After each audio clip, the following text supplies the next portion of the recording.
بسم الله الرحمن الرحيم. اللهم صل على سيدنا ومولانا محمد وعلى آل سيدنا ومولانا محمد وبارك وسلم وصلی علیه. نو مسأله الخفین په موضوع باندې د مسح کولو بحث روانو. مسح پرون اول موږ ویلو چې په یو سیس باندې لون لاس راخودل او خفین د خف جمع ده موضوع د ویلګي او د موضوع مبارک الله تعالی اسانه د پردا کړی یرید الله بكم اليسر ولا يريد بكم العسر او پیغمبر علیه الصلاه والسلام حدیث قولی او فعلی ذکر شو. بیا سبق کې موږ د موضوع د کم موضوع باندې مسکیږي د مس سې کېدو لپاره شرایط شپږو نو ذکر کړو چې په پاکوالی باندې ګوره دی په امتحان کې سوال د سراجي ښه چرته چې لکه اوس د موضوع باندې مس سې کېدو لپاره شپږ شرایط ولیکئ. دا شرایط به تاسو بیا په یادو باندې لیکئ. مثال چې لکه موضوع به پاکوالی باندې په پوکړي او ځوانه موضوع چې نن دا به لکه د پړکو پورې وي پړکی به پکې پټي او هر یو د موضوع نه چې نن دا به لکه سیریواله به پکې نه درې غو د مقدار باندې او په غیر د تړون نه چې دا په خپل باندې بودريږي او به ورته نه رسی او پر لپس اتلل به پکې درې ملګيږي. دا ویل شو. بیا فرض د مسې څومره مقدار فرض ده نو موږ د درې غو په مقدار باندې چې نن دا فرض ده او مسدار سنت دار په مسکه چې ګوتې کولاوي کې او هغه د خپو د ریګوتو نه واخله او راولې پړلې پورې تندار ورسه نو دا بدلي. اوس نن سبق کې موده د مسې وای چې د مسې باندې سونه موده کول شي. یو مقیم یو مسافر وي. مقیم هغه کس ته چې په خپل کور کې اوسېږي یا دا چې خپل د بل ځای ته تللی او په هغه ځای کې د 15 ورځو نه زیات د اوسېدو نیت کړی دی. د 15 ورځو نه زیات د اوسېدو نیت کړی دی نو د کس ته خو د مسافر او د په حکم د مقیم کې حسابېږي. مطلب د په شرعي سفر باندې شرعي سفر د 72 کیلومتر 78 کیلومتر نو د خپل کور نه 78 کیلومتر لري تللی دی او الته کې د 15 ورځو نه زیات د اوسېدو نیت کړی دی نو دغه ته مسافر د مسافر خوده او په دای با په حکم د مقیم کې حسابېږي او د 15 ورځې نه په کومه باندې نیت کړی دی کنه نو دی به ال دکې مسافر حسابېږي. پوه شو به معنی د 15 ورځې نه په کومه باندې نیت کړی دی نو دی به سي حسابېږي مسافر. لکه یو سړی د دې نه کراچۍ ته لاړو د دې نه اسلام آباد ته لاړو پیښور ته لاړو د دې زمنګ دغه د دې نه د شیرګړ مدرسه نه د شیرګړ مدرسه د موږ د دې نه جننه د لکه دغه دا حد ده نو چې دغه شیرګړ د مدرسې نه واوړې دو لا داګه د اوړېدو نیت وکړو لاړو او دل دغه د 15 ورځې نه په کوم باندې اوسېدو نو بیا به مسافر حسابېږي. کله 15 ورځې زیات نیت یو نو د بیا مقیم حسابېږي. نو د مقیم د پاره د موضوع د مس موده 24 غنټې ده او د مسافر د پاره 72 غنټې ده. 72 غنټې یعنی 3 شپې 3 ورځې. پوه شئ د مقیم د پاره یو شپه یو ورځ او د مسافر د پاره 3 شپې او 3 ورځې. په دې کې دا خبره ساتو چې دا 24 غنټې یا دا 72 غنټې دا به حسابېږي د اودس د ماتېدو نه بعد. مطلب یو انسان دی هغه د سحر مالې په 15 بجې باندې اودس وکړو او سحر په 15 بجې باندې موزه په پخړلې او د اودس په 12 بجې باندې مات شو نو دا د موزه د مودنه د 24 غنټې یا 72 غنټې دا به 12 بجو نشمار لګي چې کله دې بیا اودس شو د 15 بجو نه چې دې بیا اودس شوی نه ده او موزه په پخړې دي نو دا وخت به د موزه د مودنه شروع کیږي. لکه پوه شو به معنی لکه دغه موزه اچولې په 15 بجې باندې خو د دې څه باندې چې نن په 15 بجې باندې موزه اچول سبا د 15 پورې دی کول شي چې کله دی بیا اودس شو دا بیا اودس نه به د وخت نه به سٹارټ کیږي. پرې خبره باندې پوه شوئ وګورئ خبره تر پکې لوم پرې کتاب نه مدة المسح على الخفين په موضوع باندې د مسح کولو موده په موضوع باندې د مسح کولو موده. مدة المسح للمقيم يوم وليلة د مقیم د پاره د مسح موده یو شپه او یو ورځ ده یعنی 24 غنټې.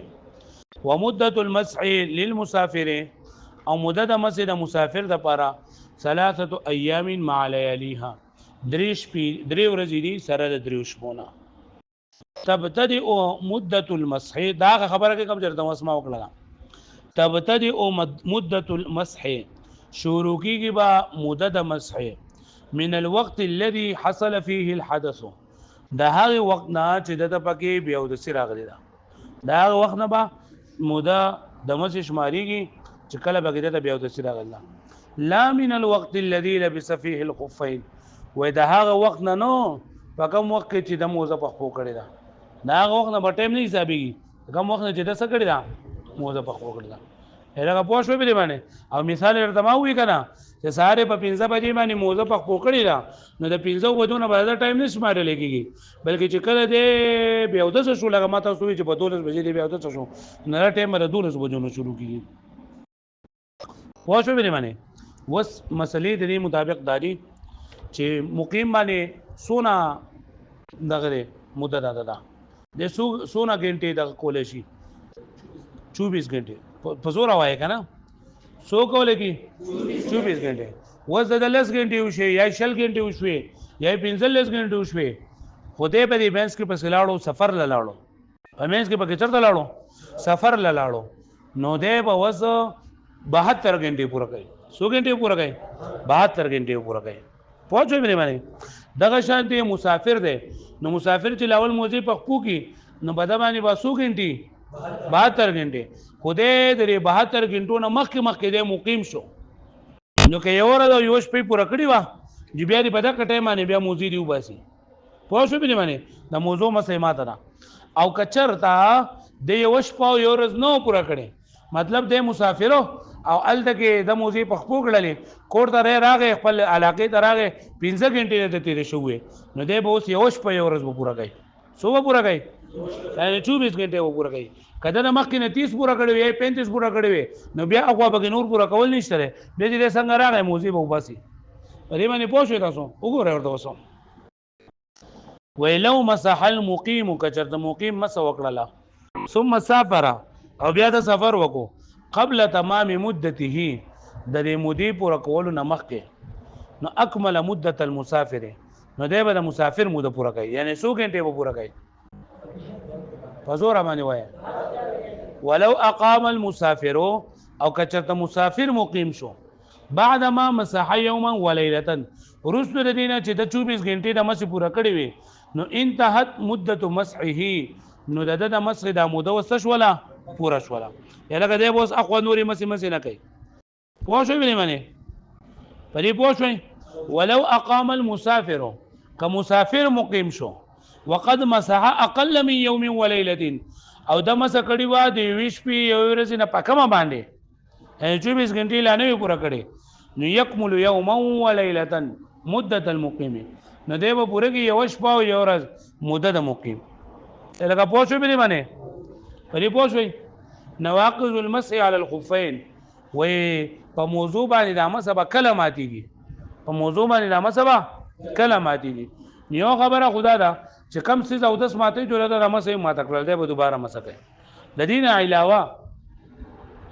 د خپینه د موزره اوتله ټوله د اوتله آیات نیمه نه زیاته اوتله نو د موزه مسح ماته ده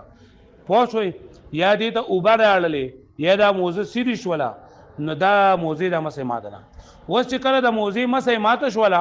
او د او داس جوړلې خبره باندې ځان پوه کوي د موزي مسې ماته شوله په کوم سيزونو ماتي کې وسوي ما خود د او داس جوړلې نو دی به دوباره به او داس نه کوي بلکې صرف خپې به وینځي او بیا به موزي چنده پخپو کی خو کچرتا د موزي مسې ماته شوله او دی به او دسو بیا او دسو نو دی به اول او دس کې او پس نه بیا موزه پخپو کوي هغه پوه شو به معنی وګورئ فكل شيء ينقض الوضوء ينقض المسح ايضا وكم سيس او دس ماتوي جو هغه ماتوي د مسح هم د غرنګي نمبر 2 ينتقض المسح بنزع الخف ماتيږي مسح په وستلو دا موزه سره چې یو موزه دی وته لګنه اگر چې دا بل نه دا وته دا بل به تر خپل وباسي نو په موزي په وستلو سره مسماتيږي نمبر 3 اذا خرج اکثر القدم کله چې اوته د اکثر قدم د خپې اکثر الى ساق الخف د پنډۍ د موزي د پنډۍ ته انتقض المسح نو مسح ما ته شول مطلب دا کنه د خپې د په موزه کې راوچه تکړه خپې په موزه کې څکړه راوچه تکړه یعنی خپې کارش ولا نو دا ماته د موزه یعنی اکثر هیڅ د خپې اکثر هیڅ پوه شوي یو خو دې چې لکه صرف دا جیب ولا کولاو کې وز دا جیب کولاو کو د خپې اکثر هیڅ کارش ولا ان دا موزه د دانه وېستله یی د خپل د موزه نه را برکړه څنګه مونږ جوړا به وباسو نو اکثر یې راغله د موزه مسماته شول نه کار او داس نه ماتيږي صرف ما خدا د خبر اوکړه لګره صرف بیا خپین او داس نه ماتيږي ينتقض المسح بانتهاء مدته ماتيږي مسا د مودې په پوره کېدو باندې یعنی 24 غنټې تیر شولې یا 72 غنټې د مسافر د پاره 72 غنټې تیر شولې نو اگر تیر دا او داس جوړلې او د موزه د مسې مودې ختم شوله د به موزه وباسي خپې به وینځي بیا به موزه چنده په خپو کې او داسې وو که او داسې نه وو نو او داس به بیا کوي ينتقض المسح پنځم نمبر ماتيږي مسا اذا وصل الماء کله چې ورسېږي اوبه الى اکثر احدى القدمين في الخف فموزه کې په دوه خپو کې وخ په اکثر سیدا د خپې ته اوبه لاړې نو د موزي مسجین دا ماته شوله ځکه چې دا مسه موږ د دې لپاره کوله چې موزي ته اوبه لاړې نشي خپل هم نه نشي چې د خپل هم دکړل نو بیا سره لپاره راځي مطلب موزي په خپو کړي دی او پسین کې روان شو په بو کې روان شو په باران کې روان شو او به خپو ته لاړلې نه موزه مسمتنه ينتقض المسح ماتيږي مسا اذا وصل الماء کله چې ورسېږي اوبه الى اکثر احدى القدمين په دوه خپو کې د وخ په اکثر حصہ د الخف په موزه کې لکه پوه شو به باندې لا يجوز المسح على عمامه جائز نه مسح په پټکی باندې ته ټوپۍ دا مسح نه کوي بسر باندې پټکی باندې مسح وکما نو نه جائز ولا قلن سوت او نه په ټوپۍ باندې په پټکی باندې نه جایز او په ټوپۍ باندې نه جایز ولا برقع او نه په برقې باندې برقه کو پیژنې کنه خو عوضا عن مسح الراس ته ته یې سر نه مسه کومه د سر د مسې په دې باندې براشه ټوپۍ مسه کما یا به د پټکی مسه کما یا زنانه و چې د برقه مسه کم نه وکذا لا يجوز المسح على القفازين دا رنګ جایز نه مسه په دستانو باندې په منګولو باندې عوضا عن غسل اليدين د لاسونو د انزلو په بدله کې چې ته لاسونه نه ځم یخدیلا او موضوع باندې پرې رغه باندې په منګولو باندې به مسو کما او دا جایز دی ولې زګه کنه چې دا په موضوع باندې مسه چې نن دا عقل جایز نه غني خدا په سنت نه د پیغمبر علیه الصلاه والسلام د حدیث نه خلاف قیاس دا ثابت دی او کوم څه چې خلاف قیاس ثابت شي نو په دې باندې بل څه نه شي ثابت کوله پوه شئ نو په پټکی باندې په ټوپۍ باندې په برقه باندې دا مثلا د جایز او دغه شان دی په دستانو باندې هم مسه جایز نه پوه نه شوي کنه ها